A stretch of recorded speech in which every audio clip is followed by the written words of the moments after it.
Welcome all. This is the second part to Act 3, Scene 2, where Portia is going to speak out and lead Bassanio towards the selection of the casket. Portia, away then, I am locked in one of them. If you do love me, you will find me out. Nerissa and the rest stand all aloof. Let music sound while he doth make his choice. Then, if he lose, he makes a swan-like end, fading in music, that the comparison may stand more proper. My eye shall be the stream, and watery death bed for him. He may win, and what is music then? Then music is even as the flourish when true subjects bow to a new crowned monarch. Such it is as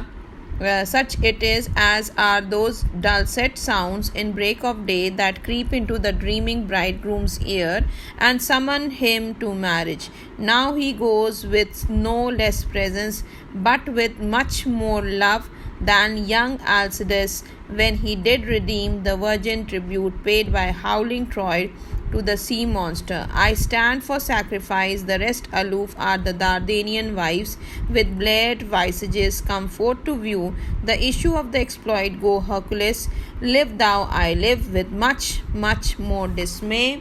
I view the fight than thou that makest the fray. Music, whilst Bassanio comments on the caskets to himself.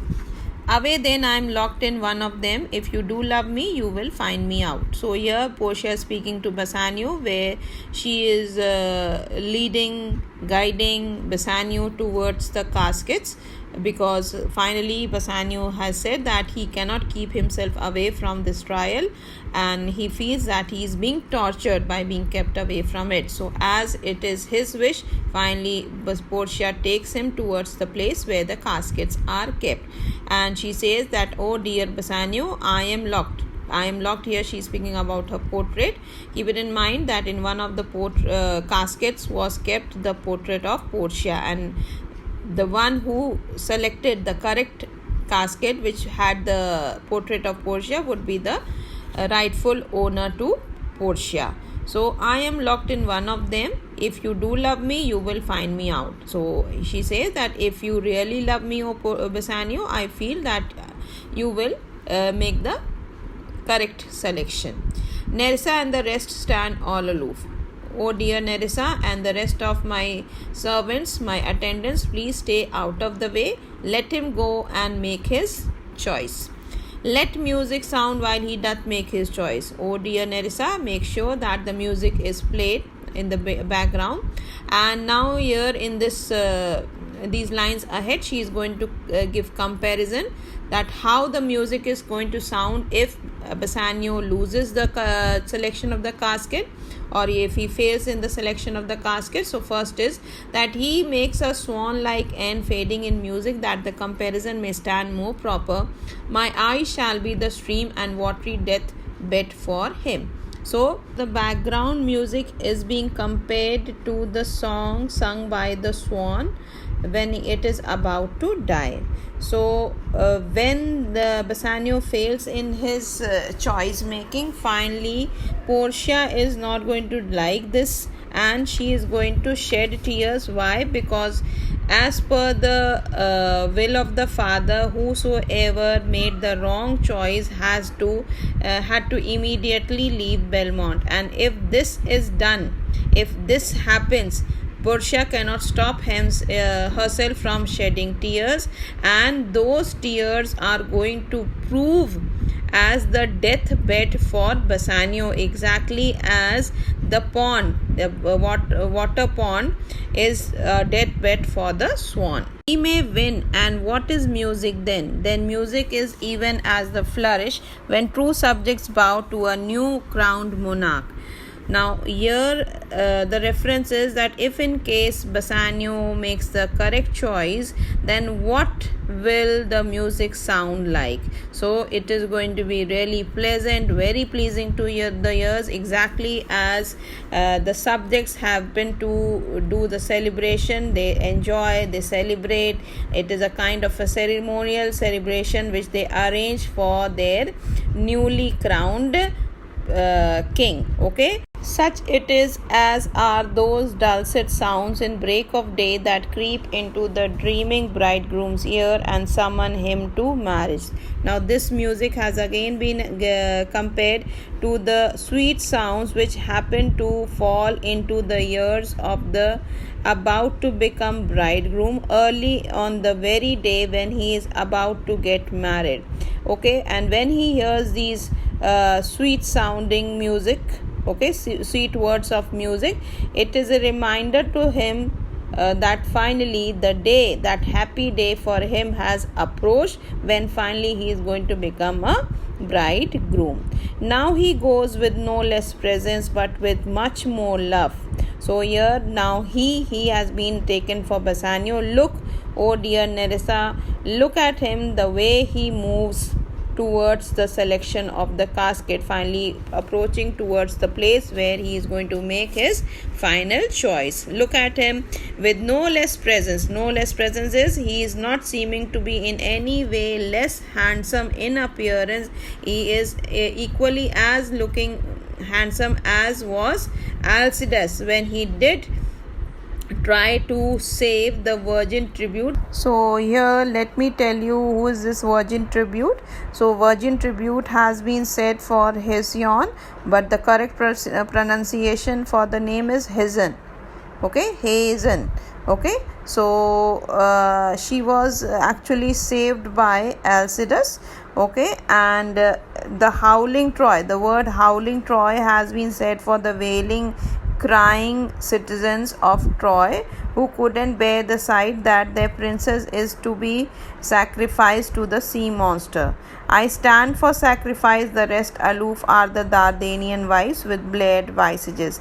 Now rest aloof has been said for Nerissa and the other attendants who are just waiting for the result, the outcome of the selection, and Dardanian wives have been referred for the women of Troy. So exactly as the women of Troy, the citizens of Troy were waiting and howling and crying, unable to do anything, really helpless to save their princess Hazen from the sea monster. Exactly in the same way, Nerissa and the other attendants are waiting for the outcome of the selection which is about to be done by Bassanio. So I stand for sacrifice. So here sacrifice, as Hazen was being sacrificed, she was about to be sacrificed to the sea monster. Now here Portia is saying that I exactly in the same place, in the same position, I am ready to be sacrificed. Why does she say so? Because she is not aware of what future holds for her. She connects herself with the future, in the future with Bassanio, and if in case Bassanio loses the casket, she is going to lose Bassanio forever, and if Bassanio selects the casket correctly, then she will be the most happiest person on earth. So that is the way she is feeling, that she is standing there to be sacrificed to what will be the outcome of a future, not knowing, not aware what lies in a future. And the rest of the attendants, that is Nerissa and the others, are standing exactly at the time when the women of Troy, the citizens of Troy, were standing helplessly, not able to do anything to save their princess Hazen. So come forth to view the issue of the exploit. So all these people, Nerissa and the other attendants, as the Dardanian wife or the citizens of Troy, were having tearful faces, means crying, shedding tears for their princess. Exactly in the same way, Nerissa and attendant are waiting for the issue of the exploit. Issue here is standing for outcome. Exploit is the rescue operation. So rescue operation, it is, you cannot take it the same way as it was taken for Hazen and Alcides, but here you can take it the rescue operation. You instead of that, it is meant for the selection of the casket, the result of the choice making done by Bassanio. Go Hercules. Now here go Hercules, she is addressing Bassanio as Hercules. So live thou, I live. So if you make the choice correctly, I will be the most happiest person and you will be giving me life.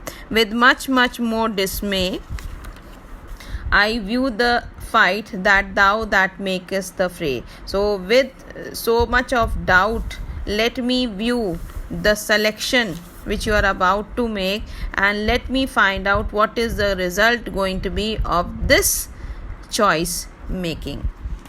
Music. Whilst Bassanio comments on the caskets to himself. So while Bassanio is making his choice, music is being played, the background music is being played. Now there is a song.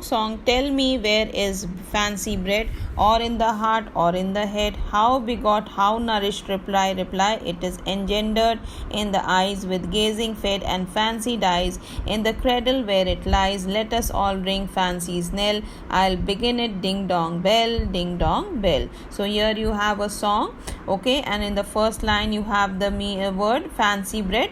Fancy here has been taken for where does this desire start. Desire here, it is standing for the affection. Where does it start? Where does this love happens to start? So the song is meaning to say that it starts from the heart or the head. Whether it starts from the head or the heart, nobody knows about it. It is a question mark placed out there, so it is clear that nobody is aware of the correct answer. So through the song, the person is trying to ask that, can anybody tell me from where this feeling, from where this affection of love happens to start?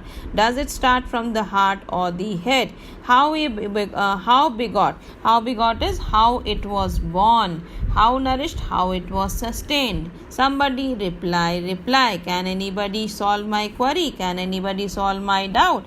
It is engendered in the eyes. It seems that it was conceived in the eyes of a person, with gazing fed. Gazing fed is with the loving glances. Loving glances is the love-filled glances which one person gives to the other. Why? Because he is smitten with love.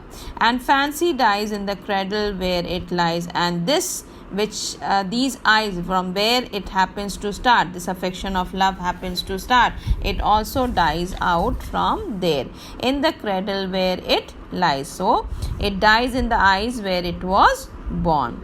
Let us all ring fancy's knell. So as the love from where it started, it dies out there, so finally it is the end of it. Let us ring a funeral bell, ding dong bell, ding dong bell.